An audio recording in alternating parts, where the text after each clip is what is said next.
Funny how that works, isn't it, Kyle? DarbyCast Wildcard Friday. Kyle and I were just talking about genuine inspiration and how important it is. I have been looking for it. I'm not going to lie to you. My creative juices have been a bit dry lately. Nobody likes that. I don't like it. Kyle doesn't like it. And I would imagine you don't like it either because you enjoy the DarbyCast.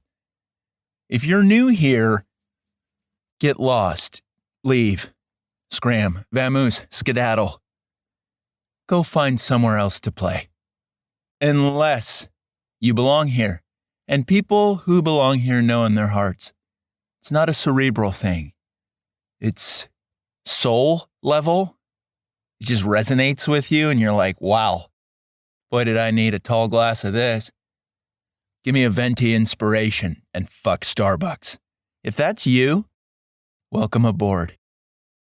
You are well on your way to achieving a lot of things, including, but not limited to, gaining a doctorate. You will become a DarbyCast doctor, and that holds a lot of weight, especially with the general disgrace of the medical field as it relates to public health over the past couple of years. You will supersede Jill Biden, Joe's wife, Dr. Jill, si se puadre, right, Kyle? God, that chick sucks. But I was looking for inspiration in all the wrong places. Boy, wasn't I. I was going online and I was looking at internet forums that Kyle sent me. Kyle, those forums contain the N-word. A lot. Very different. Some news in there. Other stuff that I'm like, okay, seems to be not that on point. But such is the nature of the internet. There's a lot of stuff out there and you got to figure it out, right? But thanks for doing that, Kyle. Sort of. I didn't really integrate a whole lot of it, but a lot of stuff will come up from my reading as we weave it into today's whodunit, right? Today's whodunit.com, Kyle. I was out walking the dog early this morning. It was blustery. That word actually comes from Winnie the Pooh. A blustery day. And it was dawn. The sun was peeking its delightful face over a ridge, sending rays of light to tap dance on the Pacific Ocean. I have a command of imagery. What of it? As I'm taking in the beauty of the world that God made just for us, I noticed some clouds. They were huge and fluffy, not unlike whipped cream, but more impressive because they were a lot bigger than most whipped cream whodunits I've seen, Kyle. But as I stared at these clouds and said, son of a bitch, what a great day, I remembered something. I remembered a castle in the clouds where a giant lived. And that will segue us into what? Jack and the Magic Beanstalk. You better believe today's a folklore day, and we haven't done that in a long time. There's a lot of stuff going on in the world, and I don't want to focus on any of it. We all probably do that a little too much, and so occasionally you come to the DarbyCast for a delightful reprieve. You come to cool your jets and recenter on culture coming out of Europe from the 17 and 1800s. There's nothing wrong with that. Not one bit, actually. The people in charge of the world these days would say, ew, or that's messed up. No, it's not. But let's get into Jack and the Beanstalk, which first appeared with the title The Story of Jack Spriggins and the Enchanted Bean in 1734. This story has been adapted, readapted, de-adapted. Is that a word, Kyle? Could you check that? Make yourself useful? But it came out of the wonderful city of London in the UK. Written by a fellow named J. Roberts. And we can all appreciate that. Don't even drop the first name. Very deliberate, incredibly powerful. Here's where it gets a little tricky. Some people think this story goes back millennia, 2500 BC, Kyle. Were there huge castles in the clouds back then? There very well could have been. And we have a right to know whether that went down. Boy, would that turn the modern world upside down.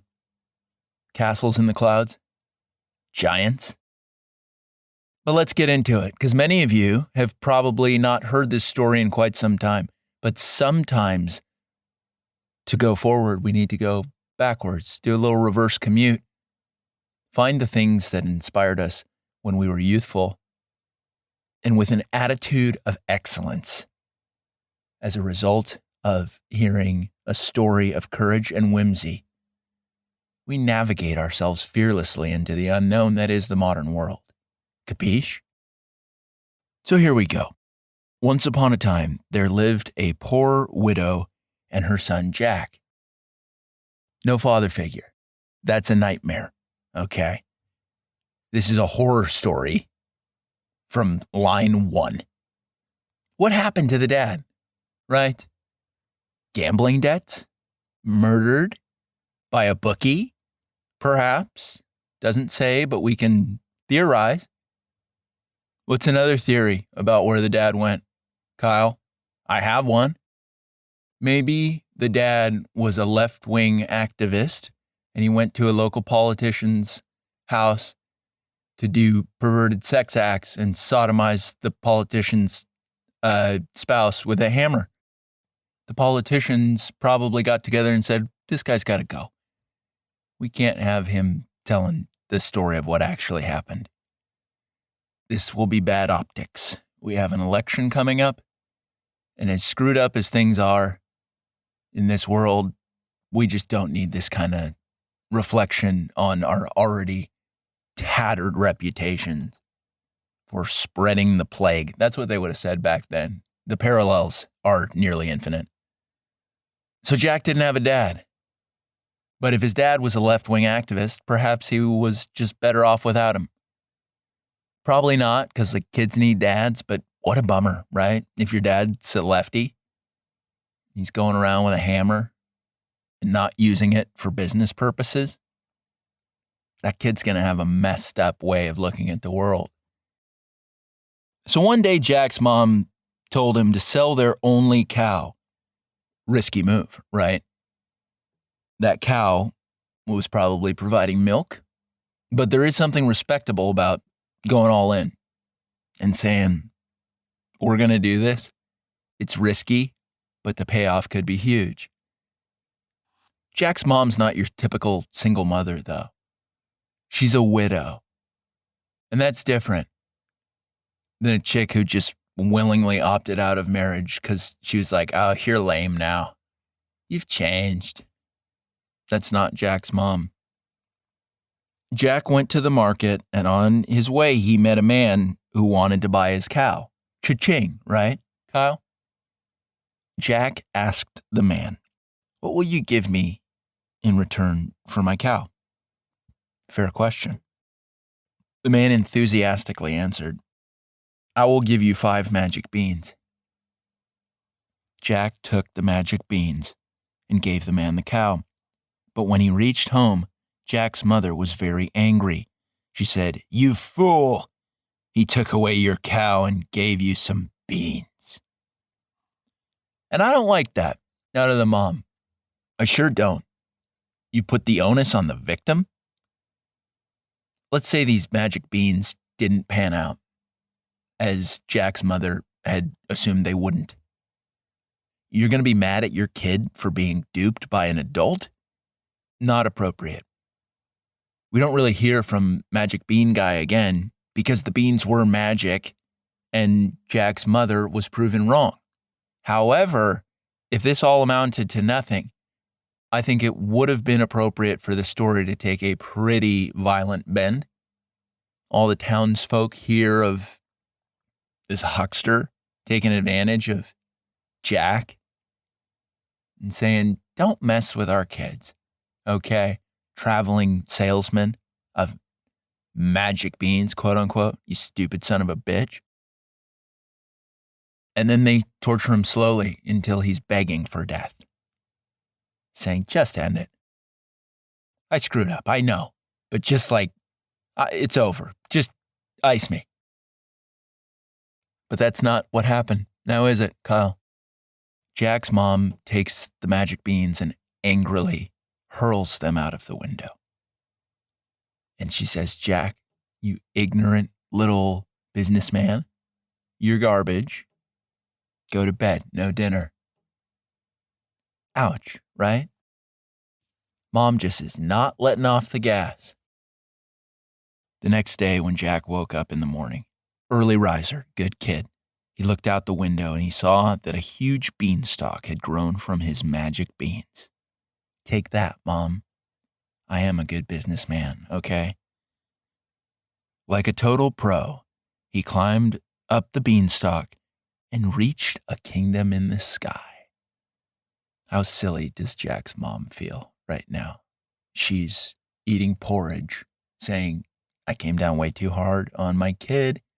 He knew something that I didn't know. He had a chance to interface with that business guy, the bean fella, and he's actually a good judge of character. That guy wasn't trying to dupe him. He was a milkaholic, and he needed that cow. And he was willing to give up a pretty prized possession just so he could get his. My son recognized that, and he's a good dude. But let's applaud Jack's mother for reflecting. She didn't just get pissed and fold her arms and say, this is bullshit. She said, I was wrong, and what I did wasn't right. You don't see that in today's day and age. Boy, you don't. Look no further than that article that was written in The Atlantic where some lady, a journalist, quote unquote, aka a propagandist, was saying, it's time that we forgive ourselves for how we acted during COVID because we were scared and we didn't know what was really going on.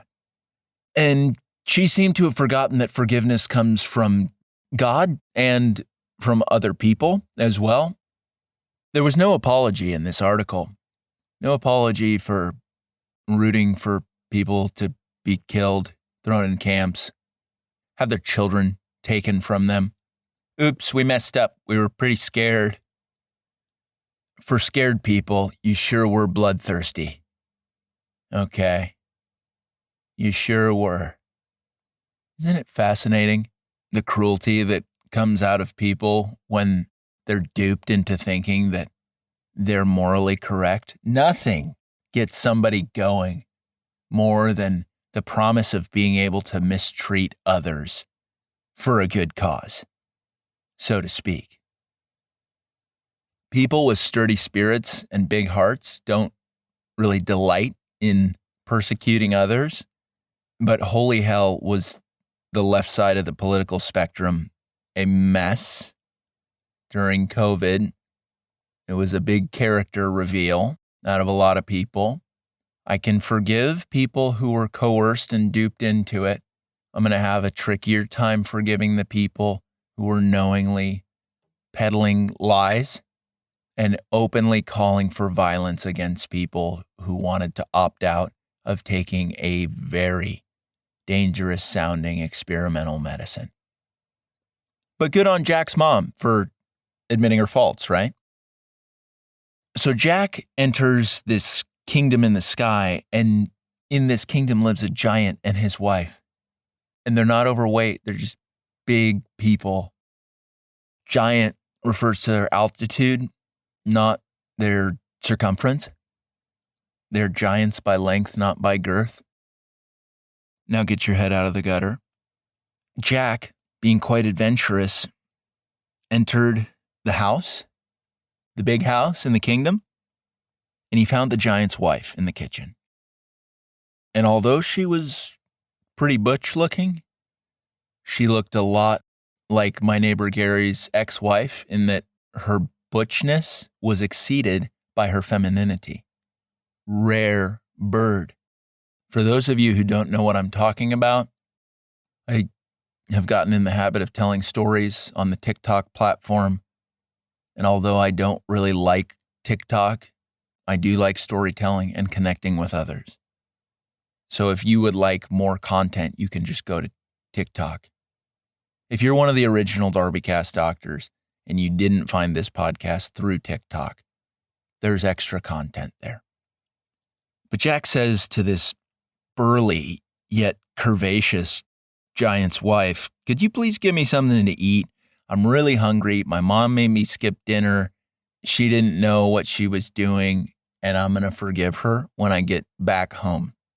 Giant's wife says, I love how amazing you are.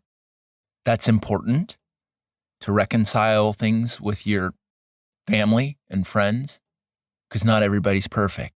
Jack says, your butchness and your femininity are now surpassed by your wisdom, humongous sexy lady. Not bad. And the giant's wife gives Jack some bread and some milk. Tasty treat.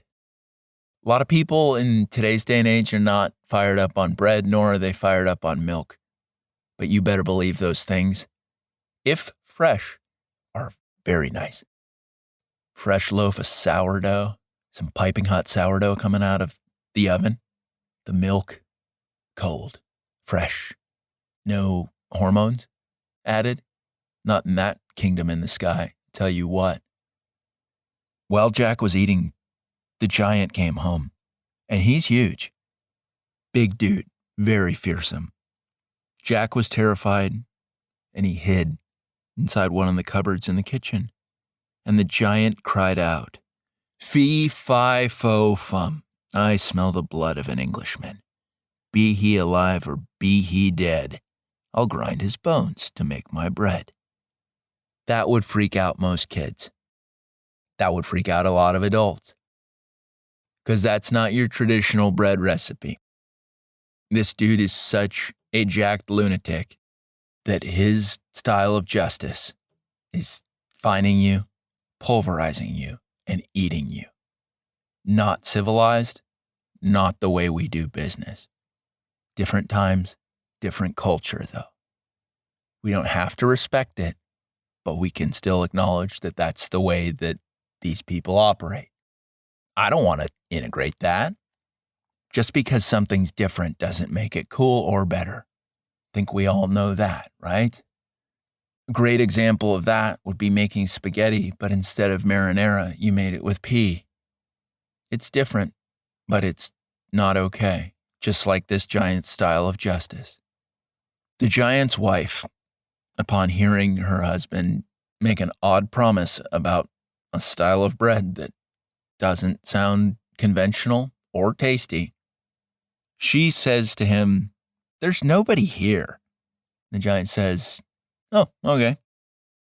So he ate his food and then he went to his room. He took out his sack of gold coins, counted them, put them aside, and then went to sleep. So there's a lot to examine with that. You're going to go to bed and you're going to count your gold and not your blessings. Very inappropriate. Not a healthy way to operate. He probably stole those gold coins as well. I don't know that, but I get that sense. We all do, actually. In the cover of night, using the shroud of darkness, over-indexing on courage, Jack crept out of his hiding place, took one sack of gold coins, and climbed down the beanstalk. At home, he gave the coins to his mom. When Jack got home and he offered the gold coins to his mom, she said, put those down and come give me a hug. What a great mom, right, Kyle? She hugged him for 10 seconds and didn't say a word. And he didn't say a word, but they had that moment of reconciliation. At the end of the hug, she said, I'm really sorry, Jack. I am. And he said, Mom, I know you got caught up in the moment. And there was a lot of uncertainty riding on that cow. But you're my mom.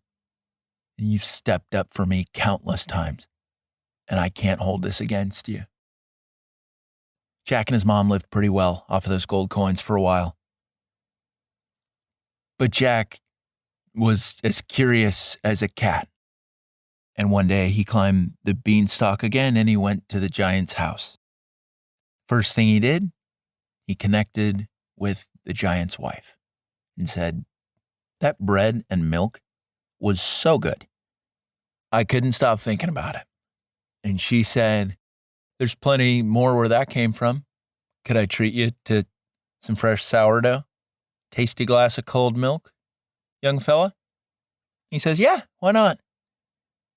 While Jack's chowing down, the giant comes home. Where does he go, right? What is he doing during the day?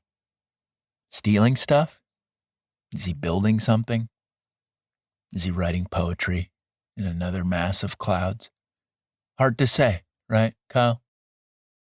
Jack sees the giant and he's like, oh boy, time to hide. Smart, right? This time, instead of hiding in the kitchen, he hides under the bed.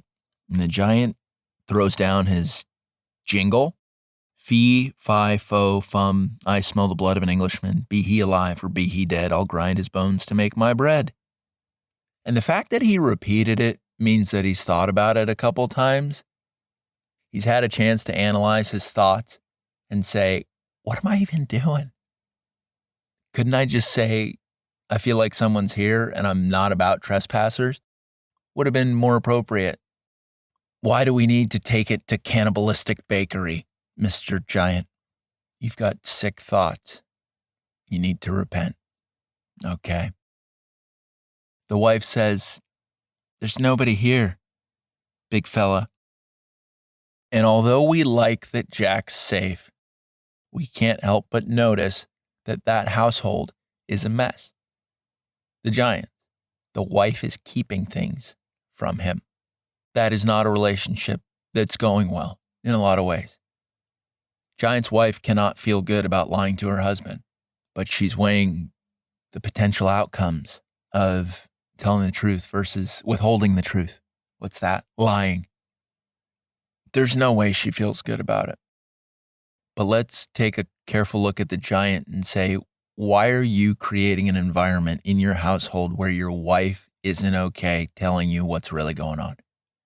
That's a bit on you as well, pal. All this bone bread you've been talking about, maybe that's freaking her out a little bit. Okay. Maybe you tone down the rhetoric. Keep that in your private thoughts. He doesn't know that oftentimes when he's away, she's on the phone, her cloud phone, with her sister who lives in a different kingdom. And she's like, I don't know if I can do it anymore.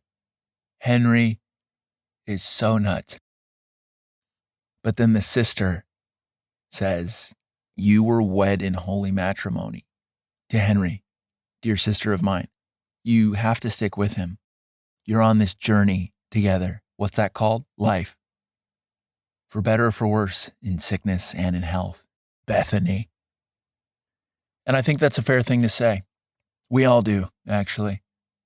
Henry's not beating Bethany up. He's not cheating on her. He's just a little out there. He doesn't have a strong sense of community, male friends that he can just go and chill with. It's fine to talk about making bread out of people's bones with the boys, but not with your wife. Henry, know who you're passing to, right? So the giant eats his food and he goes to his room and then he takes out a hen. What the hell is that about? What do you mean he took out a hen? Was he carrying a hen around with him in some kind of contraption? What some people would call a cage? That's not okay. That's so different. You've got a kingdom in the clouds and you're not going cage free? Henry's out of bounds. He's screwing up. How badly does Henry need an honest friend to step into his world and say, you've really made interesting choices. Turns out Henry was carrying that hen around in a burlap sack, and he never cleaned the insides of it. Full of poo. Why would you make a hen live that way? Animal cruelty is never okay, Henry. It hasn't been, it isn't now, and it never will be. Okay, man? So when he takes the hen out of its satchel, he shouts, lay. And the hen laid a golden egg. Turns out this traumatized victim, otherwise known as the hen, may have developed superpowers just to deal with the harshness and cruelty of her life. Some have argued that the hen had always been able to lay golden eggs, but I'm calling it out here. Could be a result of a mutation that happened during extreme psychological trauma, not unlike the X-Men. When the giant fell asleep, Jack took the hen and climbed down the beanstalk. What a tremendous play, right? Because Jack wasn't even thinking about the golden eggs. A lot of people think that he was. He was just focused on doing the right thing from an animal cruelty standpoint. He said, I got to liberate you. The golden eggs were a positive consequence of Jack's highly ethical stance as it relates to domesticated poultry. Jack presents the hen to his mother and says, Mom, I know how hard you work. Being a single mom's not easy. Check that. Yes, it is. I'm a good kid. They both smile at one another. It is pretty tough being a single mom, but it is nice having a kid like Jack. Mixed emotions going with that joke out of Jack. Overall, Jack's mom's pretty happy with him. The hen is living the good life, starts laying golden eggs just because she feels so aligned and free. The hen's former life was like being an imprisoned artist with a gun to her head, saying, paint me a masterpiece or it's over. That's no way to unlock an artist's creativity. It really isn't. A few more days go by. Jack decides to get fratty and climb the beanstalk yet again. He shows up at the giant's castle, his house. How good does that sound? To live in a castle. You ever look around at modern architecture and just want to barf? Do yourself a solid today. Go on a search engine and look at castles from the British and French countryside. It will blow your mind. Where's that been? Why are the masons in the United States creepy dirtbags and not building castles that are aesthetically pleasing? I would much rather that masons were doing something like that. I think we all could appreciate that if there were an architectural revival, and a lot of it integrated well-cut stone, castles, drawbridges, moats, trapdoors, secret passageways. As you can maybe tell, it is one of my life goals to eventually live in a castle and have dinner parties. For the third time, Jack hangs out with the giant's wife, and he says, you know what I want? She says, sourdough, tall glass of milk. He said, you know me too well, Bethany. They're on a first name basis at this point. Jack's showing appreciation towards this woman in a way that Henry's all but forgotten. She does a lot, and he's not stepping up and saying, Bethany, I really appreciate you. This castle, this kingdom in the sky doesn't really work without you. Of all the treasures I have, none of them hold a candle to the treasure that you are, because I don't have you.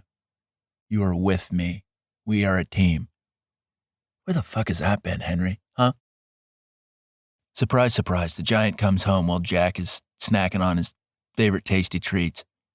Third time, fee, fi, fo, fum, I smell the blood of an Englishman. Be he alive or be he dead, I'll grind his bones to make my bread.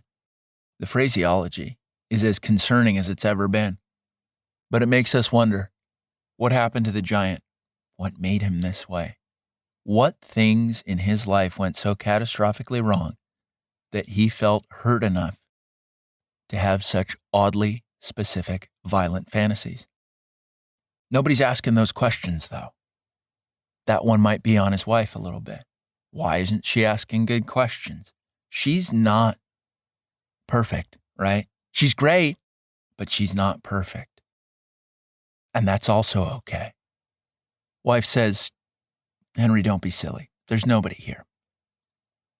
So the relationship's still on the rocks.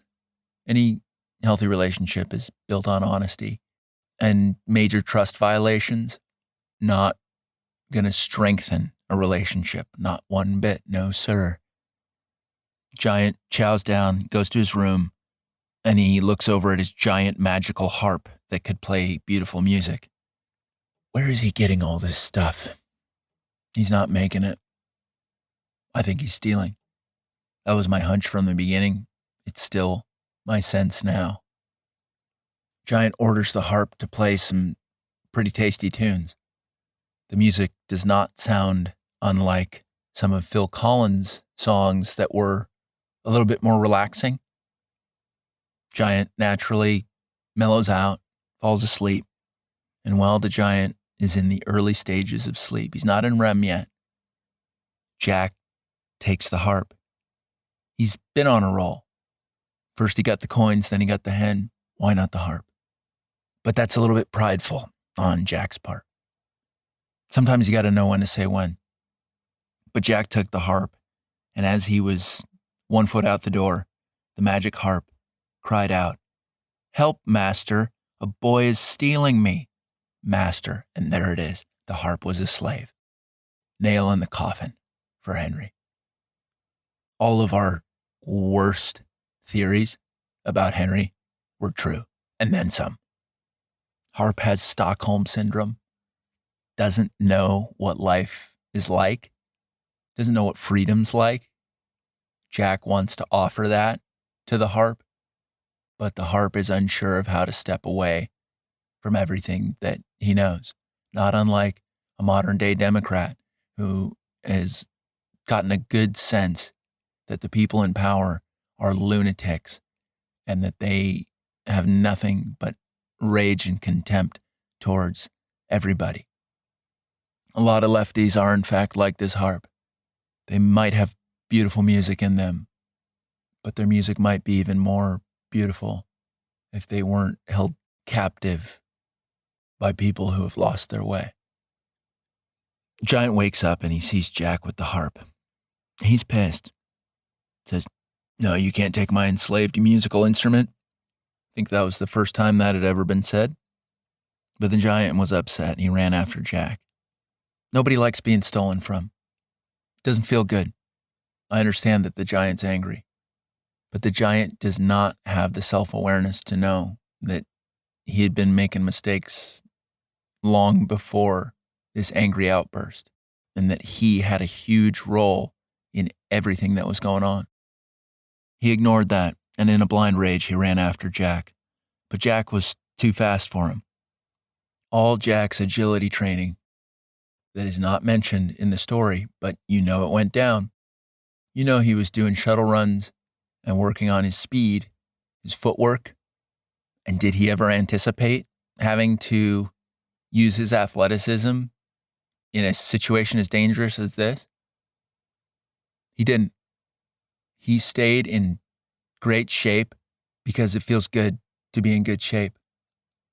In the rural area in which Jack lived, there were a lot of girls who fancied Jack and said, "Nice abs, Jack." But that wasn't why he did it. He wasn't there to put on a show. He was there to exercise and have a damn good time doing it. Jack turned down a lot of maidens who tried to corrupt him sexually. He said, "Nope, wait until marriage. How am I supposed to respect you if you aren't respecting yourself?" That's what Jack would say. And although that is a bit of a harsh rebuke to the advances of a young dame, in a lot of ways, it is a pretty powerful way to conduct yourself. Jack was elevating the entire region. What a leader, right? But Jack takes the harp down the beanstalk with his tremendous speed and climbing abilities. The giant followed him down. Jack, quick fella, ran inside his house and got an axe. And he began to chop the beanstalk. Now let's pause for a second. How few children in today's day and age could wield an axe effectively? The answer's not a ton, and that sucks. Because you never know when a situation like the one that we've been chatting about could go down. Or something different, but where an axe was required, or physical athleticism in any variety. And kids aren't stepping up. Physical education, PE, Kyle, it's important. Jack is a role model for young men everywhere. Imagine if he was just some wimpy armed pussy who was getting drunk all day and skipping school. Oh yeah, Jack liked to break a mental sweat as well. No problems there. Jack, with his athleticism, chops the beanstalk all the way through. The giant fell and died. Ouch, right? So now the giant's wife is a widow. And although her relationship was dysfunctional, her heart is still heavy. Who steps up in a big way? That's right, Jack's mom. She meets with the giant's wife and says, "Are you okay?" The giant's wife says, "I don't know." Jack's mom says, "I appreciate your honesty. Don't rush through this. You need to grieve properly or you're not going to heal the way that you need to. I'm here for you. I'm not going to try to railroad you into putting on a smile. Let me be a lighthouse for you and not a tugboat. Are you comfortable with that?" Giant's wife says, "Where have you been? My husband didn't have a lot of male friends, but I don't have a lot of female friends. A bunch of female giants are actually, they're bitches. Very catty. They're into gossip. Where have genuine, good friends like you been?" Jack's mom says, "We go to church. We go to Bible study. And although I don't think you'd quite fit in our Bible study, I want to encourage you to start your own. I'll help you out in these beginning stages, but the best way that you can help yourself is by helping others and by spreading the gospel of JC.